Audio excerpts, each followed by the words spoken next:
segment hosted Democracy Now! Watch Occupy Your Voice with Mel Vuzan.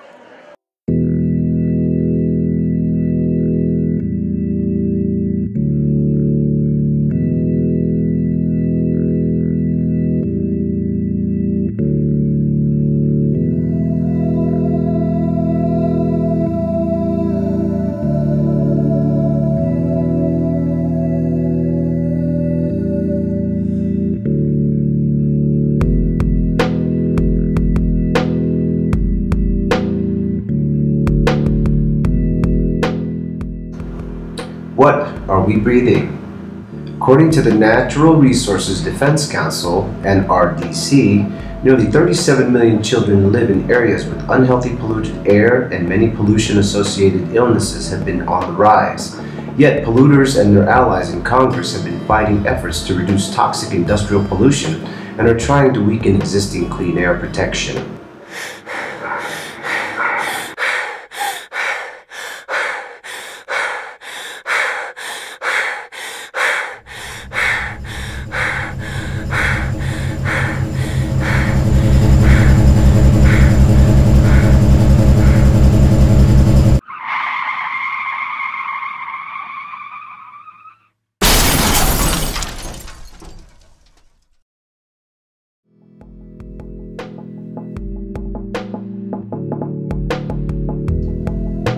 Air Quality 101, the basics.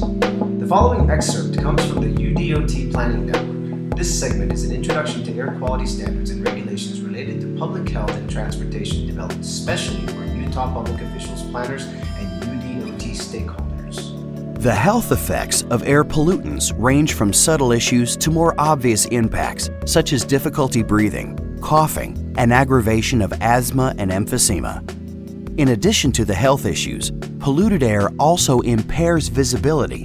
In the western U.S., the typical visual range is 60 to 90 miles, or about 1/2 of what it would be without haze-causing pollution.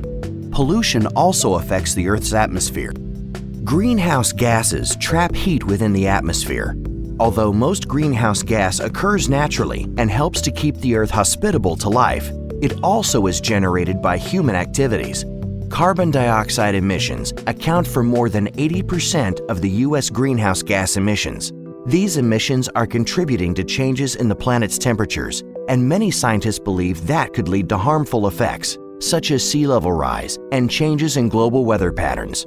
In contrast to most criteria pollutants, emissions of greenhouse gases have been rising from all sectors. From 1990 to 2002, carbon emissions from transportation grew by almost 18%. Overall, transportation contributes approximately 1/3 of national carbon emissions.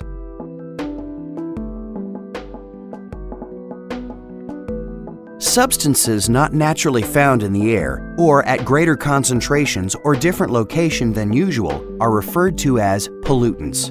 The Clean Air Act of 1970 required the Environmental Protection Agency to establish primary and secondary national ambient air quality standards for pollutants that have been determined to affect human health and welfare. The primary standards are designed to protect against adverse health effects, while the secondary standards protect against welfare effects, such as decreased visibility.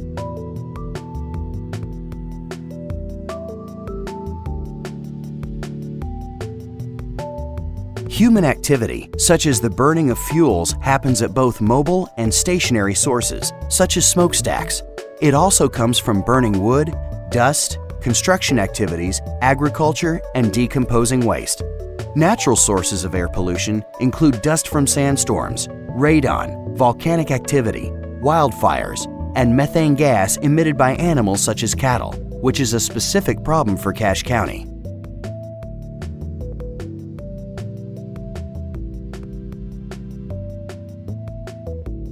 Utah's Division of Air Quality monitors pollutants that have an immediate health effect.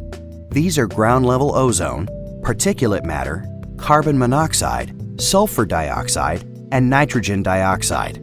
Currently, ground-level ozone and particulate matter pose the greatest air quality threats. In certain valleys in Utah, we frequently feel and see the effects of air pollution through inversion, when the normal temperature is inverted so the colder air is closer to the ground. This causes the air to become more still and murky as dust and pollutants are no longer being lifted from the surface. In cities such as Salt Lake, Logan, and Provo-Orem, this is a significant problem. In Utah, slightly more than half of the air pollution comes from motor vehicles. Industry, as well as natural sources, contribute significantly to our unhealthy air. The Division of Air Quality's Red Light, Green Light program identifies conditions as red, yellow, or green to inform Utahns of the severity of pollutant levels.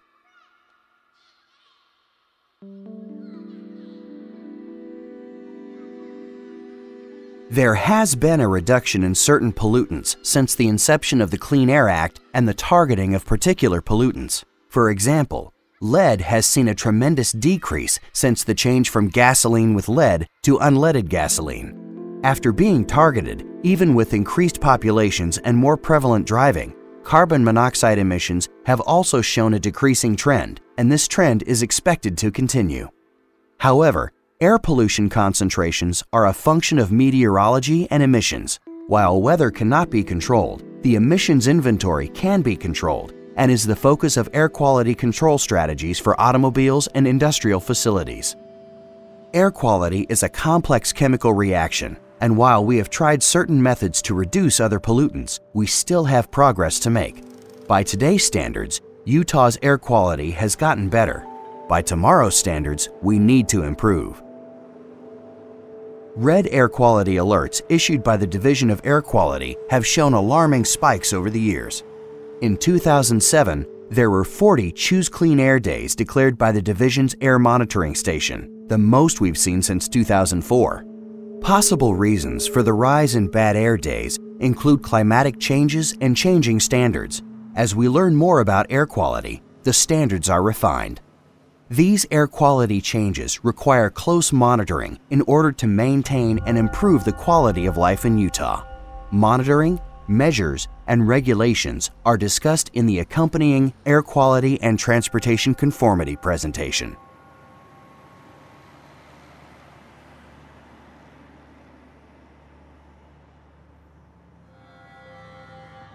Some 17 years ago, I became allergic to Delhi's air.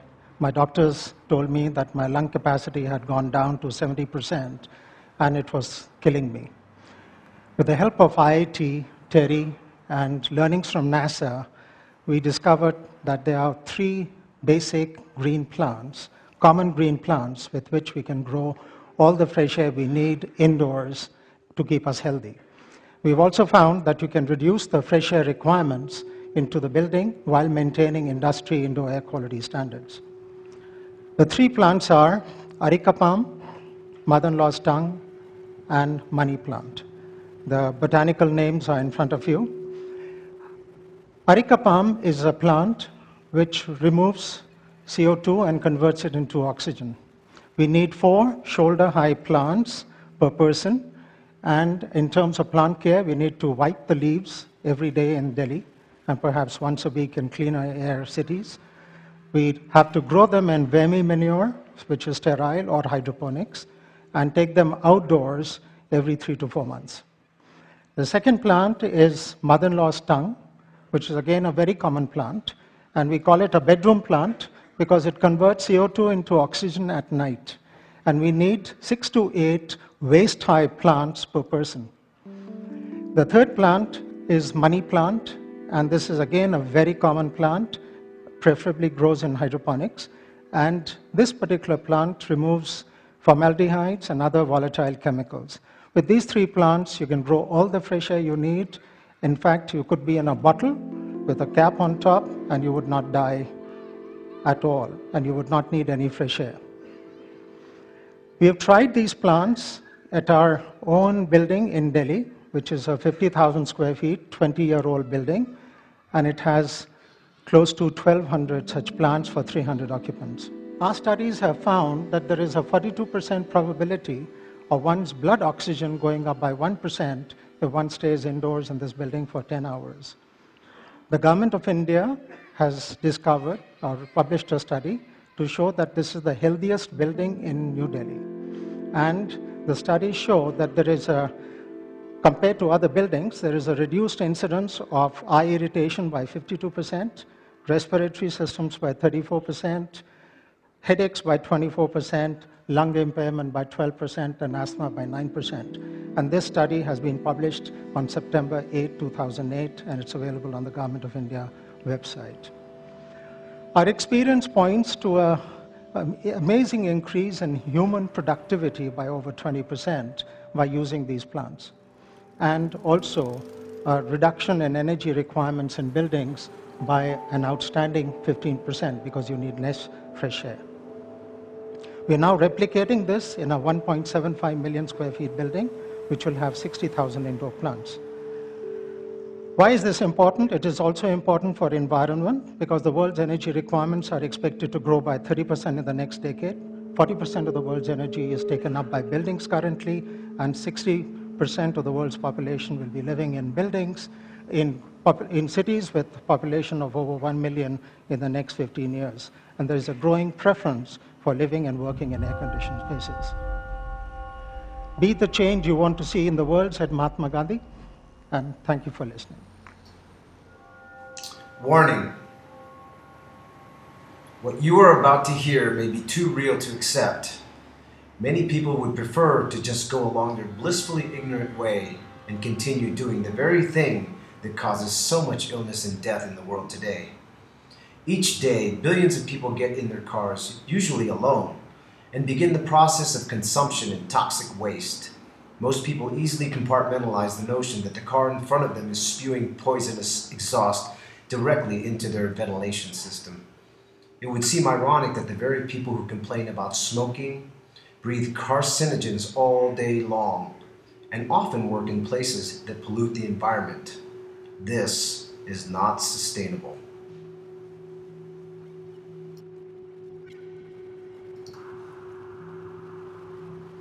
The history of the electric vehicle began in the mid-19th century. An electrical vehicle held the vehicular land speed record until around 1900. The high cost, low top speed, and short range of electric vehicles, compared to the later internal combustion vehicles, led to a worldwide decline in their use.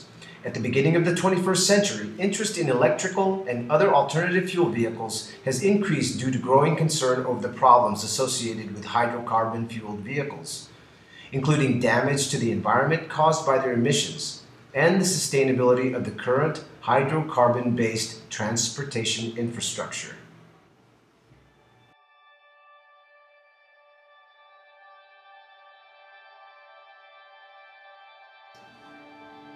Acid rain describes any form of precipitation with high levels of nitric and sulfuric acids.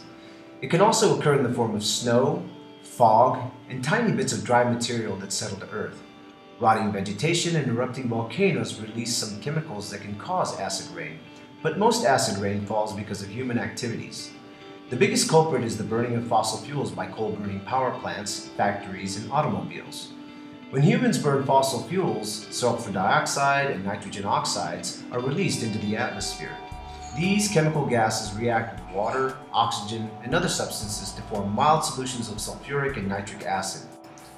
Winds may spread these acidic solutions across the atmosphere and over hundreds of miles. When acid rain reaches Earth, it flows across the surface in runoff water, enters water systems, and sinks into the soil.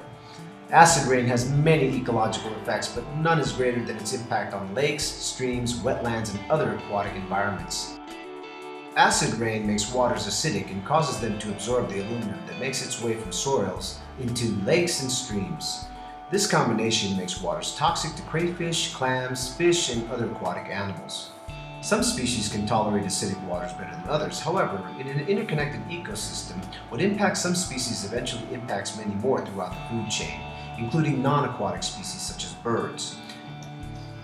Acid rain also damages forests, especially those at higher elevations. It robs the soil of essential nutrients and releases aluminum in the soil, which makes it hard for trees to take up water. Trees, leaves, and needles are also harmed by acids. The effects of acid rain, combined with other environmental stressors, leave trees and plants less able to withstand cold temperatures, insects, and disease.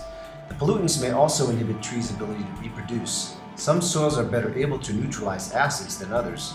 In areas where the soil's buffering capacity is low, the harmful effects of acid rain are much greater. The only way to fight acid rain is by curbing the release of the pollutants that cause it. This means burning fewer fossil fuels. Many governments have tried to curb emissions by cleaning up industry, smokestacks, and promoting alternative fuel sources. These efforts have met with mixed results. But even if acid rain could be stopped today, it would still take many years for its harmful effects to disappear. Individuals can also help prevent acid rain by conserving energy. The less electricity people use in their homes, the fewer chemicals power plants will emit. Vehicles are also major fossil fuel users, so drivers can reduce emissions by using public transportation, carpooling, biking, or simply walking wherever possible.